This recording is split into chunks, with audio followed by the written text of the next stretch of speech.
Hi legendary animals, I hope you all guys are good.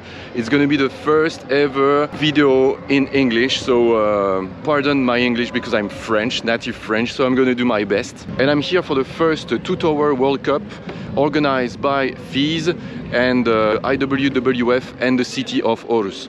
The cable park host is the Aarhus water sport complex, and it is gorgeous. So look around me, it's pretty gorgeous. It's in a harbor, and that's the first time I see that ever. So today I will take you for a little tour of this competition. I'm gonna explain you the format as well, including everything about, you know, the riders. We're gonna do some interviews, and I'm gonna give you a city tour as well, because that's a beautiful city. And actually right now they are organizing a festival in the city, so the competition is the perfect match with what is happening right now in Aarhus. If you don't know me yet, I'm Joris from Dahu Wake family. On this channel we talk about wakeboarding, and 3 years ago I created Dahu Wake Park close to Bordeaux, where we organize clinics, camps and everything, and where you can stay and ride as much as possible. If you want to see my project, go in the description and I will put a link directly to the website. So as I said before, the Aarhus water sport complex has two lines just behind me. So there is let's say beginners line just over there, you know, on the second one, and on the first one here it's the advanced one, where there is lots of obstacles, and that's why today it's challenging for all the riders to basically put all their tricks on this line. The riders have to do 2 laps. For the first one, they have to take all the obstacles including 1 kicker, and the second one, they only have to take 1 kicker. What is pretty challenging here is the distance between obstacles. It's pretty narrow. If you miss the exit or the entry of the feature, you may not be at the right spot to take the following obstacle. Okay guys, now we are with the CEO of here, you know, the Aarhus Complex Water Sports. Can you introduce a bit yourself? And So I'm Kenneth, I'm 27 years old. Founded this cable park back in 2016 with 2 of my friends. I've been riding since I was 5 years old, mostly behind the boat.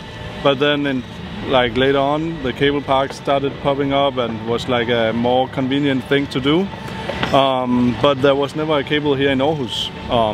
So I had to travel around Denmark, you know, to ride in other cities. I had to sometimes travel 3 hours by train or stuff like that to get to a cable park. So in the end I was just too frustrated that I had to travel that much. So I chose, you know, to go to the city of Aarhus and propose that we have the system here. And how did you put together this nice competition here in Aarhus? We did this competition since the city of Aarhus actually came to us and said, can we do a World Cup? We should talk with the federation about it. And the city of Aarhus went to the federation. They said that FISE/Hurricane Events had the rights to do the World Cup, so we had to talk with them, and then yeah, everything just got rolling. But yeah, how do you get a World Cup to the city? I guess like we did our first international event last year, the Waterfest, and it was such a huge success. Like so many riders came, all were pretty stoked on the event, and the city also saw, you know, that international events on a cable can attract a lot of people. Yeah. You know? So after they saw that, you know, they wanted to do an international event, but since they are a city, you know, they wanted to be official. Like Waterfest is just riders having fun, you know, winning some money. But here, you know, it's about also the title. Congratulations, by the way, because it's a very nice spot. You want to say au revoir? Au revoir. Au revoir. Au revoir. Au revoir. Yes! Au revoir. Great!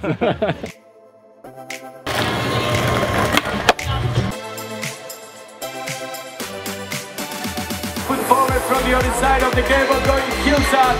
Was that huge? 12 open ladies were listed and attended the event. Coming from all over Europe, but Julia Rick, even though she is German at the time of the competition, she was in Thailand and flew all the way to Denmark for this event. They were split into 2 groups of 6 riders, and only the 2 first go to the finals. For the men, 20 open men were listed into 4 groups of 5 riders. Like the ladies, only the first 2 of each group were qualified. The rest of the riders has a second chance to get qualified during the LCQ. Here are some runs of the open ladies and men qualifications of the first day of competition.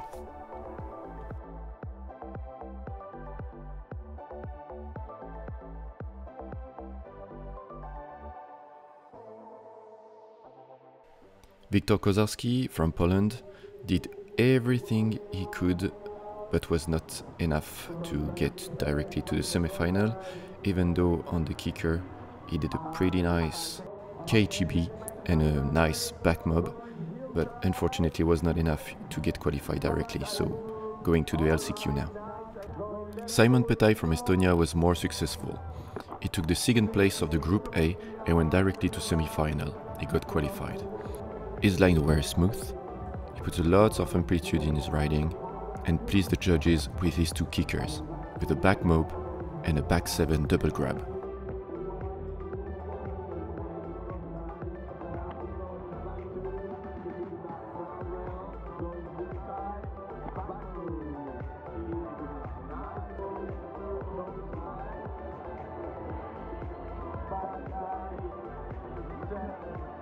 Patryk Lojek from Poland, the youngest rider of the competition, took the 4th place of the Group A.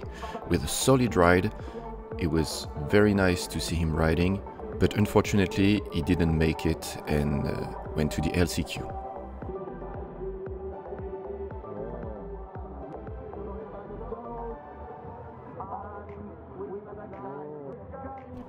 Leonardo Gatti from Italia took the 1st place of Group A and went directly to semi-final. His smooth lines and his solid riding was enough to make him succeed to get to the semi-final.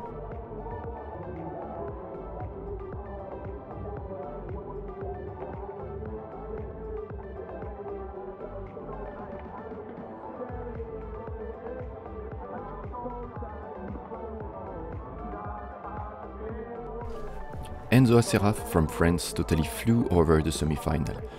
With its outstanding style and clean riding, he took the 1st place of a Group B. I leave you guys appreciate.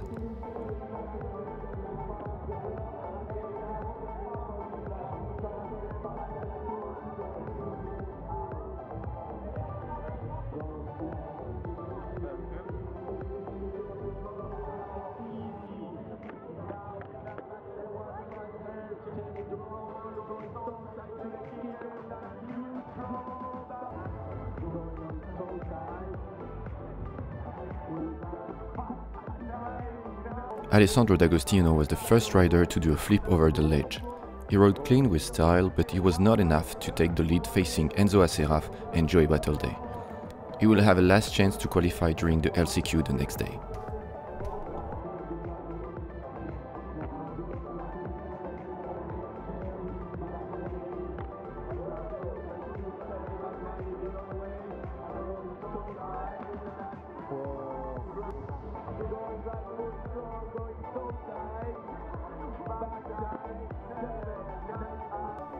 Joey Battleday took the 2nd place of the Group B. Mr. Rewind put a lot of energy and put a solid run together and got qualified for the semi-final. The public was very impressed by his huge ollie. He is one of the best riders currently.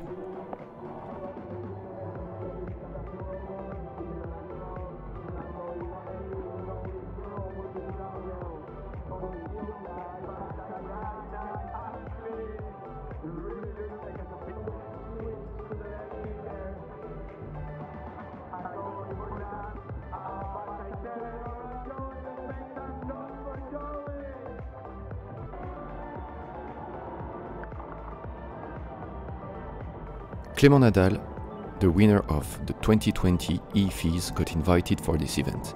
His nice style and unique tricks made him qualified for the next round. I leave you guys appreciate the riding.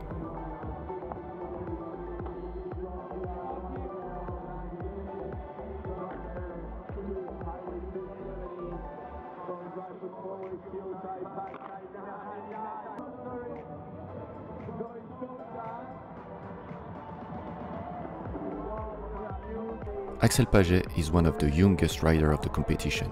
With his 16 years old, he flew over the qualification with ease and style. Remember his name for the future.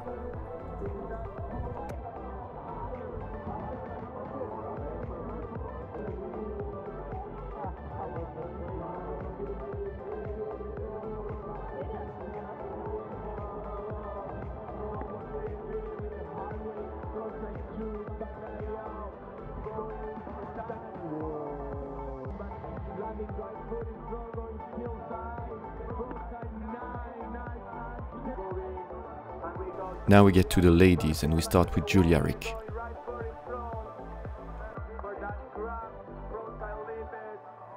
Julia Rick was very unfortunate at this competition.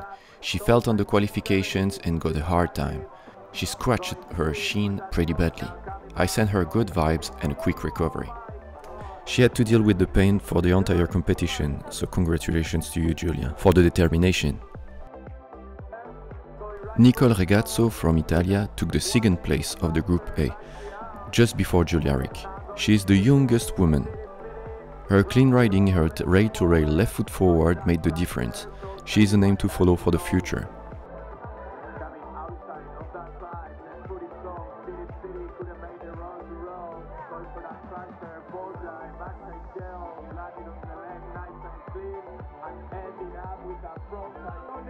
Claudia Panini is the favorite of the competition.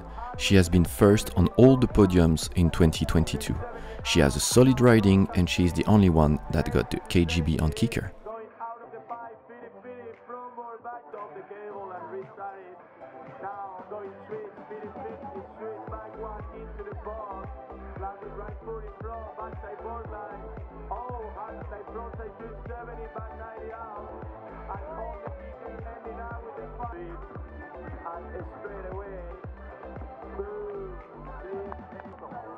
Marie Rougier from France is one of the oldest riders of the competition. She is an experienced rider and has got a pretty nice style on features. She made it to the final with her second place with a nice run. The weather conditions were not so good at the time of her run, but she did enough to get qualified.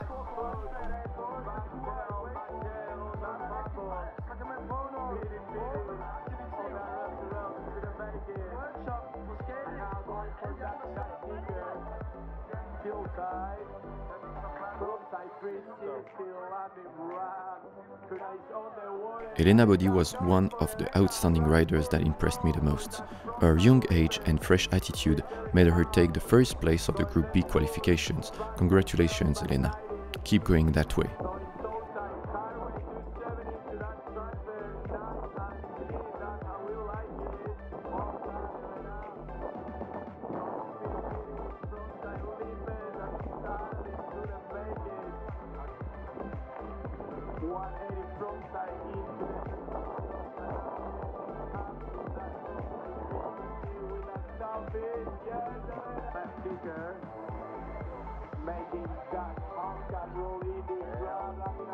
That's it for today, guys. I hope you enjoyed the video. Please make sure you subscribe to my channel and I see you next week for the second part. We'll be talking about the finals and I will take you for a nice Aarhus city tour. Bye bye!